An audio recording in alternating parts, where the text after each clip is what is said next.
नमस्कार। उम्मीद है आप लोग स्वस्थ और आनंद होंगे। आइए आज बात मायावती जी की और स्मृति ईरानी की जाए। बहुत दिन से जब तक ये दोनों लाइमलाइट में थी, हलचल मचाए रहती थी। अब पिछले चुनाव के बाद से अपनी अतिशय चालाकी और अहंकार की वजह से दोनों सीन से ऐसी गायब हुई जैसी चाहिए। मायावती और स्मृति ईरानी में खास बात क्या थी? मायावती और स्मृति ईरानी में खास बात ये थी, दोनों में ये खास बात थी कि दोनों अवसर को पहचानती थी और अवसर को पहचान करके उस हिसाब से काम करती थी। और अपनी बातचीत और भाषा में दोनों अभद्र थी तो नहीं कहना चाहिए, मतलब जो लाइमलाइट पे थी उस लिहाज से अभद्र हैं। माफी मांगो सोनिया गांधी आदिवासियों से, माफी मांगो औरतों से, माफी मांगो। और दोनों के जीवन में राजनीति में का कुल एक मकसद है कि कैसे खुद को आनंद पहुंचाया जाए। इस मायावती ने भी अकूत संपदा और ये सब कमाई और स्मृति ईरानी ने भी कमाई। और स्मृति ईरानी ने भी बंगला वंगला बनवा लिया अपना उधर अमेठी में। ये तो मतलब खुली बात है, खैर चलो अच्छी बात है। अब आइए एक एक करके बात को शुरू करते हैं। मायावती जब आई पावर में, बहुत पुरानी बात नहीं है, एक तो उनका उत्थान एक तरीके से 92 से शुरू हुआ और 22 पे, मतलब ये मान के चलिए कि कुल 30 साल उनका कार्यकाल रहा, मतलब वो प्रोमिनेंस का कार्यकाल रहा। मायावती मतलब उनकी बहुजन समाज पार्टी और समाजवादी पार्टी पे गठबंधन हुआ। पहली बार जिस समय बंदिर आंदोलन चरम पर था, मायावती और समाजवादी पार्टी का गठबंधन सत्ता में आया और सत्ता कुल मिला के ठीक ठाक चल रही थी। लेकिन ये कि मायावती, और उस समय मायावती के तेवर देखने वाले होते थे। मायावती खुद कुर्सी पर बैठती थी, मुलायम सिंह जो कि चीफ मिनिस्टर से थोड़ा नीचे बैठते थे। ये सब चल ही रहा था, तब तक मायावती की मुख्यमंत्री बनने की महत्वाकांक्षा ने जोर मारा और वो मुलायम सिंह की सरकार गिरा दी गई। उसके बाद गेस्ट हाउस कांड हुआ, वो सब बहुत उसको सबको दोहराने की जरूरत नहीं है। उसके बाद से मायावती और समाजवादी पार्टी यानी बसपा और सपा दो विपरीत ध्रुव हो गए उत्तर प्रदेश की राजनीति। वो सभी सिलसिला चलता रहा और वो कभी एक ज़माना ऐसा था कि इन्हीं दोनों पार्टियों के बीच में उत्तर प्रदेश की राजनीति घूमती थी, कभी मायावती कभी मुलायम सिंह, ऐसे चलते थे। बाद में भारतीय जनता पार्टी ने इस मामले में प्रवेश किया और उसके बाद जो थी वो मायावती और अखिलेश यादव के बीच भी गठबंधन हुआ, लेकिन वो भी नहीं चल पाया। मायावती गठबंधन की उस्ताद थी और गठबंधन करने में हमेशा इस बात का ध्यान रखती थी कि कैसे उनका फायदा हो, और गठबंधन को हमेशा वो अपने फायदे के लिए तोड़ दिया करती थी, ऐसा उनके साथ था। उसके चलते मायावती की कुल मिलाकर के एक ऐसी मतलब हैसियत बनी कि वो किसी की नहीं है, वो केवल अपने हित के बारे में सोचती है। भारतीय जनता पार्टी, मैंने पहले भी बताया था कि बहुत ही एक ऐसी पार्टी है जो अपने ही क्या नाम है अपने अपने गोल को लेकर के इतनी प्रतिबद्ध है कि बहुत धीमे धीमे चलती है और अंततः उस गोल को पा ही लेती है। उत्तर प्रदेश में मायावती और समाजवादी पार्टी में से भारतीय जनता पार्टी ने देख लिया था कि एक ही फोर्स रह जाएगी तभी ठीक है, क्योंकि तब तक कांग्रेस खत्म हो चुकी थी। इसलिए मायावती के अत्याचारों को झुक झुक करके भी भारतीय जनता पार्टी ने एक्सेप्ट किया और मायावती को तरजीह दी। मायावती 3 बार चीफ मिनिस्टर बनी, बल्कि चौथी बार जब उनको स्पष्ट बहुमत मिला तो चौथी बार भी बनी। इस पूरे प्रकरण में भारतीय जनता पार्टी हमेशा घाटे में रही। प्रथम दृष्टया लगता था कि भारतीय जनता पार्टी घाटे में है, लेकिन वो एक तरीके से मायावती को हड़प करने की नीति पर चल रही थी और वो काम आखिरकार भारतीय जनता पार्टी ने कर डाला। अब की जब मायावती की चौथी बार सरकार बनी और मायावती उसके बाद चुनाव हार गई, अखिलेश यादव की सरकार बनी और उसके बाद भारतीय जनता पार्टी का दौर आया। उसके बाद फिर भारतीय जनता पार्टी ने मायावती को कस के दाबा। मायावती जो है वो एक तरीके से संघर्ष की राजनीति में नहीं विश्वास करती है, वो वोट की राजनीति में विश्वास करती है। आपने बहुजन समाज पार्टी को कभी भी धरना प्रदर्शन ये सब करते नहीं देखा होगा।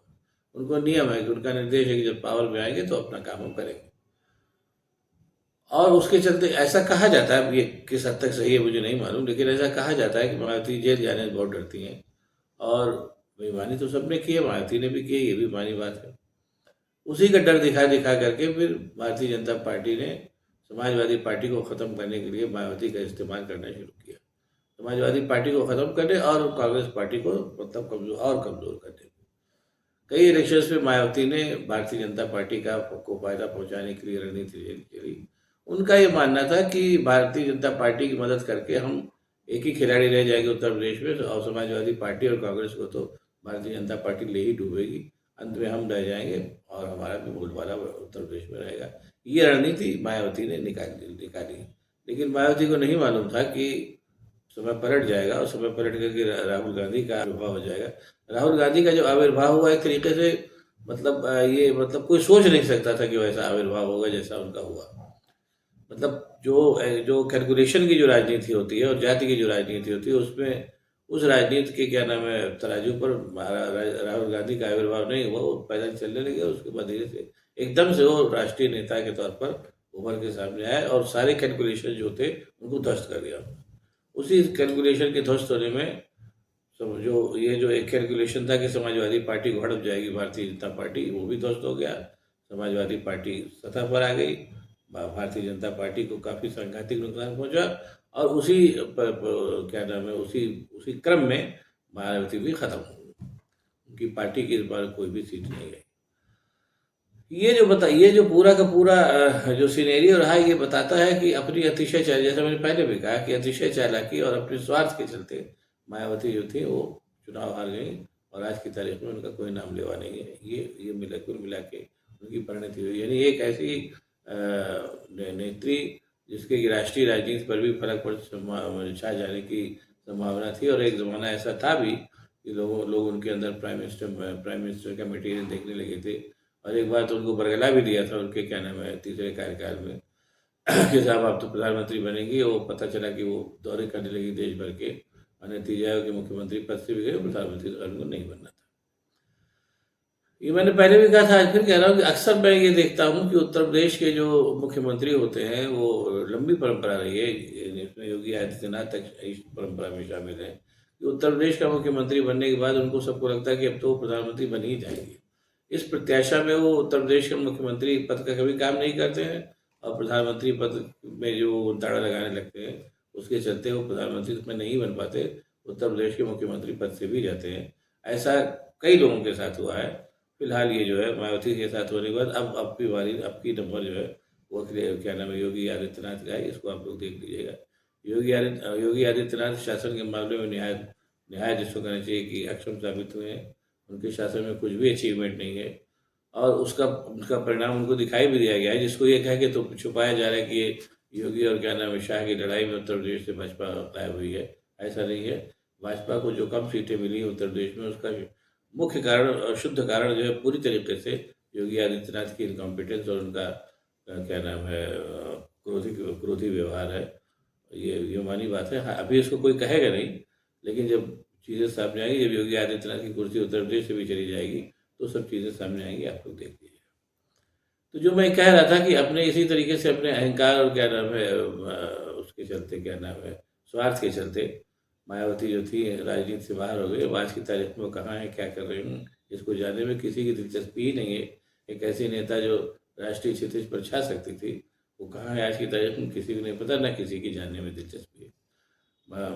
उत्तर प्रदेश में बहुजन समाजवादी पार्टी का हाल भी महाराष्ट्र की रिपब्लिकन पार्टी जैसा हुआ, और अभी मायावती कुछ दिन तक अभी उनका नाम आता रहेगा, फिर अंततः इतिहास के गर्त में समा जाएंगी। इतना कर पा same is the case with आपके स्मृति ईरानी भी जब आई तो उनको राहुल गांधी पे निशाना साधने के काम में लगाया गया, जिस काम को उन्होंने बखूबी अंजाम दिया। और राहुल गांधी को लेकर के जैसा लगता था कि उनकी कोई व्यक्तिगत दुश्मनी है राहुल गांधी से, इस तरीके से अभद्र भाषा में उनके ऊपर तरह तरह की टीका टिप्पणियाँ वो करती रहती थी। भारतीय जनता पार्टी ने उनके ऊपर दम लगाया और वो एक बार हारने के बाद दूसरी बार अमेठी से जीत भी गई। हालांकि अमेठी की उस जीत में वही चाल चली गई जो आपने क्या नाम है ये आपके नरेंद्र मोदी ने हिंदुस्तान के चुनाव जीतने में की। तरह तरह के झूठ और तरह तरह के झूठे वादे, ये जानने के बावजूद इनको पूरा करना संभव नहीं है। ये काम अमेठी को जिताने के लिए जो है उसका लघु रूप अमेठी में भी किया गया। जैसे कि जब आप स्मृति ईरानी को जिता देंगे तो आपको 13 रुपये किलो चीनी दी जाएगी। ये वादा करते समय स्मृति ईरानी भी जानती थी कि ये संभव नहीं है, और नरेंद्र मोदी भी जब यहाँ पर आकर के तरह तरह का झूठ बोल रहे थे तो वो भी जानते थे कि ये चीज़ संभव नहीं है। लेकिन चुनाव जीतने के लिए धाराधार झूठ बोला जा रहा था। ये और उसके बाद स्मृति ईरानी जो थी वो उनको मंत्री पद भी मिला। एक ऐसी क्या नाम है पृष्ठभूमि की महिला जिसका जिसका जो न पढ़ी है न लिखी है और एक छोटी मोटी अभिनेत्री हुआ करती थी, उसने जब पावर का इतना सायास पूरा मंजर देखा तो जाहिर सी बात है उनका दिमाग खराब होना तो हो गया और वो उसी पावर पद में लिप्त होकर के सबसे बदतमीजी से पेश आने लगी। कांग्रेस का कहना है कि उनकी जल्दबाजी क्या है कि आप उनका घर खाली कराने में लगे हैं तुरंत नोटिस। घर उनका नहीं है, जनता का है। देखिए, कांग्रेस पार्टी इस बात की आदी हो चुकी है कि जैसे अमेठी में गरीब नागरिकों की जमीन हड़पा ली, वैसे ही आज देश की राजधानी में टैक्स पेयर का मकान हड़प लेंगे। नतीजा ये हुआ कि अब की उनको भी उनकी औकात पता चल गई। अब वो भी इस समय कहाँ है कोई नहीं जानता।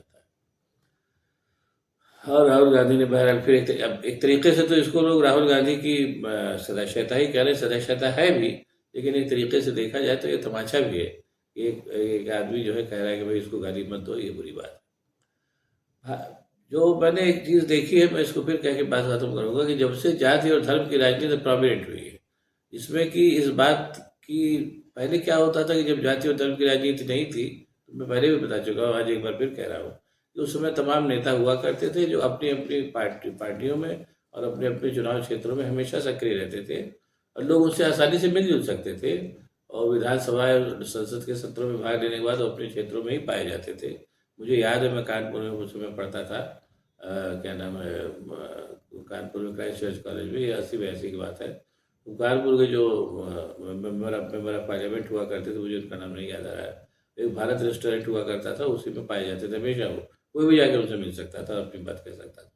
ये मैंने और ये समय यही नहीं और कई जगह देखा है कि मेंबर ऑफ पार्लियामेंट से, या जैसे सुल्तानपुर जहाँ मैं हूँ वहाँ भी जो विधायक होते थे उस समय जाति और धर्म की राजनीति की पहले की बात मैं कह रहा हूँ, उनसे मिलना बहुत आसान होता था। उनकी जगह पर आप जाइए वो आपको मिल जाते थे।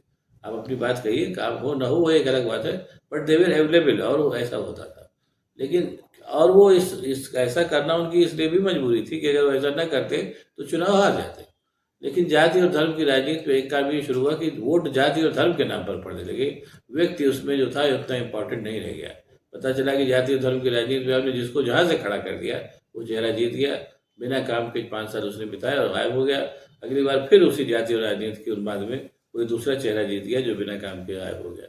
इस तरीके से नाकारा MLAs और MPs की एक ऐसी फौज तैयार हो गई जिसको अपने चुनाव क्षेत्र से कोई लेना देना नहीं था, और इसके चलते जो था वो ऐसे बहुत से लोग भ्रष्टाचार के उसमें भ्रष्टाचार को भी काफ़ी बढ़ावा मिला। जब आप जनता के प्रति जवाबदेही हैं ही नहीं तो आप जाहिर सी बात से चुनाव लड़ेंगे, जीतेंगे, भ्रष्टाचार करेंगे और नहीं करेंगे। वो सब उसी कैटेगरी में आपकी क्या नाम है स्मृति ईरानी भी आई। अब अभी वो पावर से बाहर हुई, उनके बारे में धीरे धीरे और भी चीज़ें पता चलेंगी। अहंकार से भरी स्मृति ईरानी अमेठी कब नहीं आती थी, अपने मंत्रालय में व्यस्त रहती थी और झूठ बोल करके और लोगों को पता, प्रेस जो था वो एज यूजुअल खामोश कर दिया गया था, तो किसी के बारे में कुछ पता भी नहीं चल पाता था कि कौन क्या कर रहा है, कहाँ अवेलेबल है, क्या कर रहा है। तो इसी अवधारणा की देर स्मृति ईरानी भी थी। क्या कह लीजिए, जो अपना चुनाव हार करके अपने रास्ते गई। अब धर्म और जाति की राजनीति, अब ऐसा लगता है कि जैसे अभी जो कल जो क्या नाम है चुनाव परिणाम आए हैं, उससे लग रहा है कि धर्म और राजनीति अब अपने अंतिम दिन गिन रही है। उससे लग रहा है कि शायद चीज़ें सुधरें और फिर से गुणवत्ता की और मूल्यों की राजनीति शुरू हो, जिसकी कि हिंदुस्तान को इसमें बहुत ज़रूरत है। जितनी जल्दी हो जाए उतना अच्छा है, वरना जाति और धर्म की राजनीति करके मोदी जी एंड कंपनी ने तो हिंदुस्तान को जहाँ पहुँचाना था वहाँ पहुँचा ही दिया है। अब आपको अगर मेरा वीडियो पसंद आया तो इसको शेयर करिए, लाइक करिए, साथ ही साथ मेरे चैनल को सब्सक्राइब करिए ताकि ऐसी बातें मैं और भी आपको बताता रह सकूँ।